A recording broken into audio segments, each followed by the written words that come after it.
anak-anak, apa kabar kalian hari ini? Ibu berharap kalian dalam keadaan baik-baik saja. Alhamdulillah hari ini kita bisa bertemu lagi untuk melakukan kegiatan belajar mengajar walaupun masih melalui media daring dikarenakan keadaan pandemi yang masih belum berakhir hingga saat ini. Baiklah, sebelum mulai pembelajaran, marilah kita berdoa dulu supaya kegiatan pembelajaran hari ini dapat berjalan dengan lancar. Berdoa dimulai. Berdoa selesai.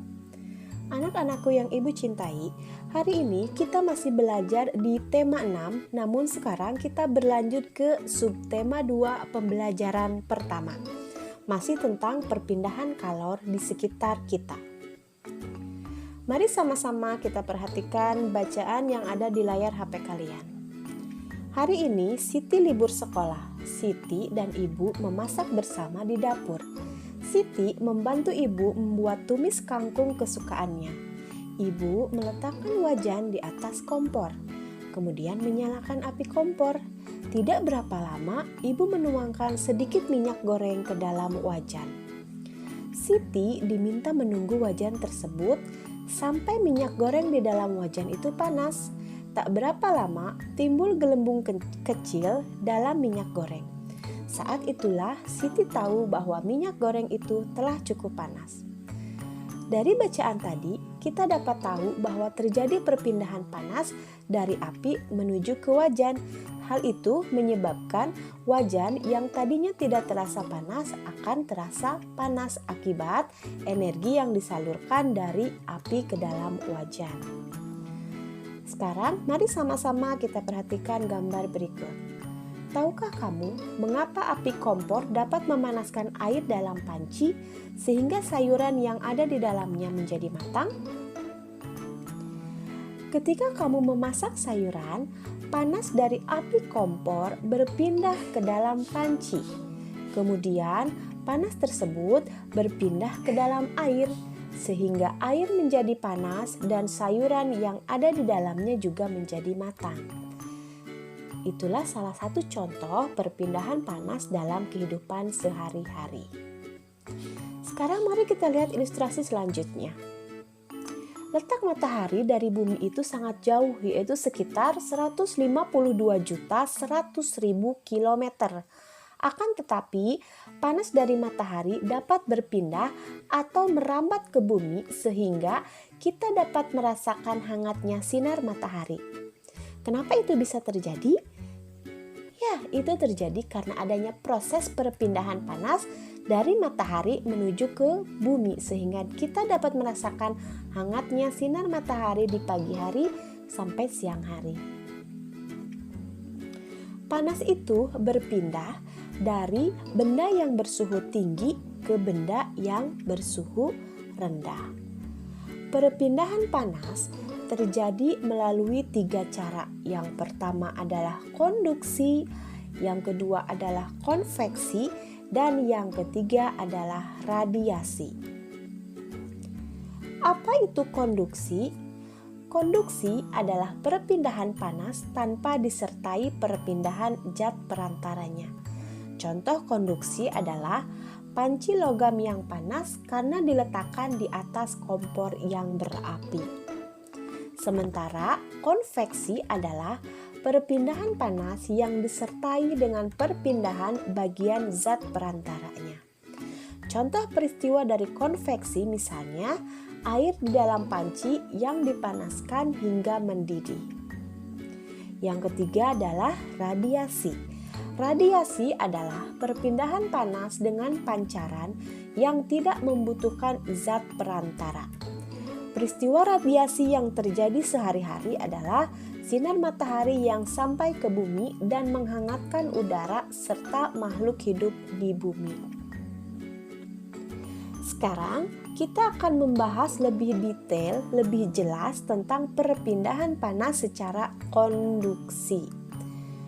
Perpindahan panas secara konduksi atau biasa juga disebut perpindahan panas secara hantaran adalah perpindahan panas tanpa disertai perpindahan zat perantara. Jadi pada perpindahan panas secara konduksi Yang berpindah itu hanya energi panasnya saja, sementara zat perantaranya tidak ikut berpindah. Biasanya perpindahan panas secara konduksi ini terjadi pada zat padat. Contoh peristiwa konduksi yang bisa kita temui dalam kehidupan sehari-hari adalah misalnya apabila kita sedang memanaskan logam. Seperti yang kalian lihat di gambar, di situ ada api yang sedang menyala, di mana di atasnya diletakkan logam, kemudian ujungnya dipegang dengan tangan. Ketika salah satu ujungnya diletakkan di atas api, maka apa yang akan terjadi? Ya, betul.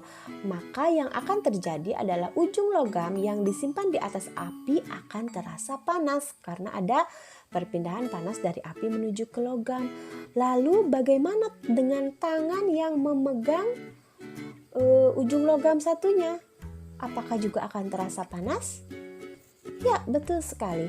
Tangan kita juga akan terasa panas ketika memegang ujung logam tersebut karena logam adalah konduktor atau penghantar panas yang baik ya. Jadi akan ada perpindahan panas dari ujung logam yang di atas api ke ujung logam yang dipegang oleh tangan kita ya, oleh tangan tersebut. Sekarang, peristiwa konduksi juga dapat diumpamakan dengan kegiatan memindahkan buku secara estafet yang dilakukan oleh kamu dan teman-temanmu. Ini hanya contohnya saja ya, atau perumpamaannya saja. Kita umpamakan buku yang dipindahkan secara estafet itu adalah sebagai kalor atau sebagai panas, dan orang yang memindahkannya itu kita umpamakan sebagai zat perantara. Ketika kamu dan teman-temanmu memindahkan buku secara estafet, yang berpindah itu hanya bukunya saja, sedangkan kamu dan teman-temanmu sebagai perantara tetap diam di tempat, berarti tidak berpindah. Begitu pula dengan peristiwa konduksi, di mana dalam peristiwa konduksi yang berpindah itu hanya kalor saja, sementara zat perantaranya akan tetap, berarti tidak berpindah tempat. Itulah yang dimaksud dengan konduksi. Anak-anakku yang ibu cintai, mungkin hanya itu saja materi pembahasan pada pembelajaran pertama di subtema 2 ini.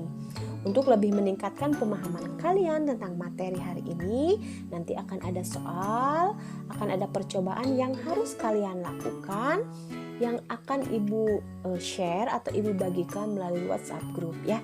Jadi silakan kalian kerjakan nanti apa yang harus kalian kerjakan. Pembahasannya sudah ibu sampaikan di video pembelajaran kali ini ya. Untuk mengenai konveksi dan radiasi nanti akan ibu jelaskan pada pertemuan selanjutnya.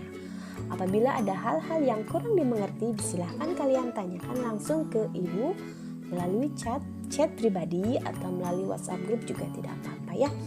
Terima kasih atas perhatiannya. Mohon maaf apabila ada kekurangan. Assalamualaikum warahmatullahi wabarakatuh. Sampai bertemu besok.